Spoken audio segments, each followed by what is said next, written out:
Good day, my name is Rifilwe Isau. You're watching SALGA TV, your one-stop SALGA news channel. Today I have Simphiwe Dzengwa, our Executive Director for Municipal Finance here at SALGA. Hi Simphiwe, welcome to the show. Hi, good day, Rafalwe. Can you tell us what do you do at SALGA and what is the scope of your work as Municipal Finance?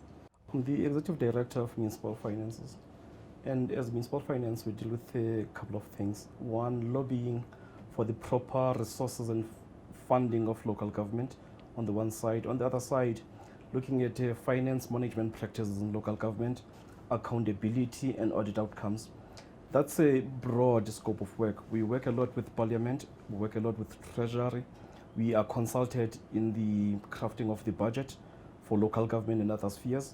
And we build capacity in municipalities to manage their resources and better deliver on the services. And how exactly do you assist municipalities in improving their finances? It's a couple of things. Firstly, we build their capacity so that the CFOs know their responsibilities, that within the institutions there are proper internal control measures, clear financial management practices in line with the Municipal Finance Management Act. That's the first bit. So we assist municipalities in training them in building their capacity around those issues. Secondly, we guide municipalities in implementing various, finance management reforms, be it MSCORE, be it GRAP 17, and so on, and just in them meeting accounting standards. We do as well expose municipalities to various funding and financing instruments, be it conditional grants, be it bonds, be it pooled funding, and other various, instruments. We participate in both, local and international platforms where we talk about development financing, and therefore we look at a holistic picture in terms of how municipalities perform around their finances to meet their obligations. We know every year, municipalities look forward to the audit outcomes. Some maybe don't because of the downfalls in finances. Generally, there's been a concern around the audit outcomes when it comes to municipalities. In your opinion, what can any municipalities do to improve the audit outcomes? Well, since about 2014, when SALGA launched the Municipal Audit Support Program, we've been working with all municipalities, particularly those who've been getting adverse findings and disclaimers, to nudge them to improve their audit outcomes. And we've done this through a number of interventions, looking at leadership practices, because we've picked it up that where there are no consequences, for misbehavior and mismanagement of resources, things tend not to improve. We've looked at the, systems that are there in municipality, be it records, management systems, be it assets management systems, be it policies, and other guidelines that are there in terms of treasury regulations, that again, municipalities are up to speed in terms of understanding those and managing their situation. Thirdly, we've been saying to CFOs that it's good and nice to have a good CFO, but unless there's a resilience throughout the organization in terms of people understanding their obligations and their responsibilities, the situation won't be turned around. I'm happy, Rafilwe, that over the past 2 or 3 years, we've seen, incremental improvement in terms of audit outcomes. During the last financial year, for instance, the Auditor General issued a note saying that 80% of the allocations, that go to local government are spent in municipalities that have got a clean, audit, record. And we've seen a drastic reduction in the number of municipalities that have been getting adverse findings from 79 when we started with the assignment to the current, 22 municipalities.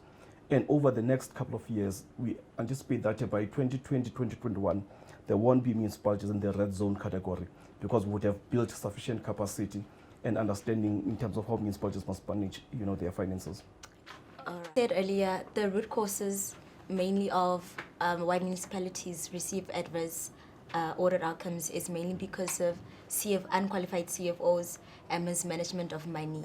Are those the only causes why they receive adverse audit outcomes, or are there others?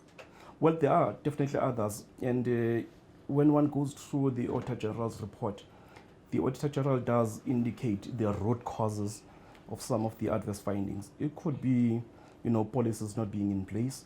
It could be records not being properly managed and being made available for audit inspections. It could be that the assets register are not updated, It could be that some municipalities have got glaring vacancies in critical positions. It could be leadership and instability, at a political level.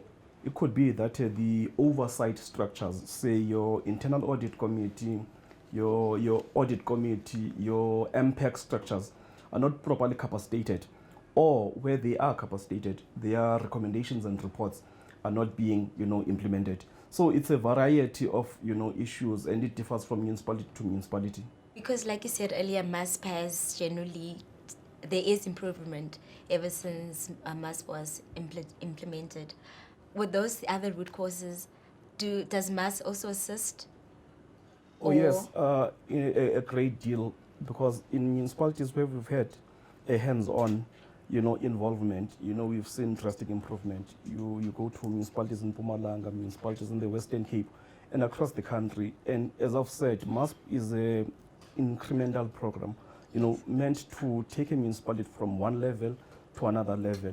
And as we sit here today, you are very proud that provinces such as Mpumalanga and the Eastern Cape in particular, small rural municipalities, have made a tremendous improvement in terms of, improving from 2 municipalities initially when we started with the initiative to the current 7 municipalities that are getting clean audits. And it's happening right around the country, not just only in Gauteng, Western Cape, and KZN, but also in the smaller provinces. Yes, I would acknowledge upfront that we do still have challenges in Northwest, Northern Cape, and the Free State in particular, but we are hands-on in those provinces as well, so that they are also improving.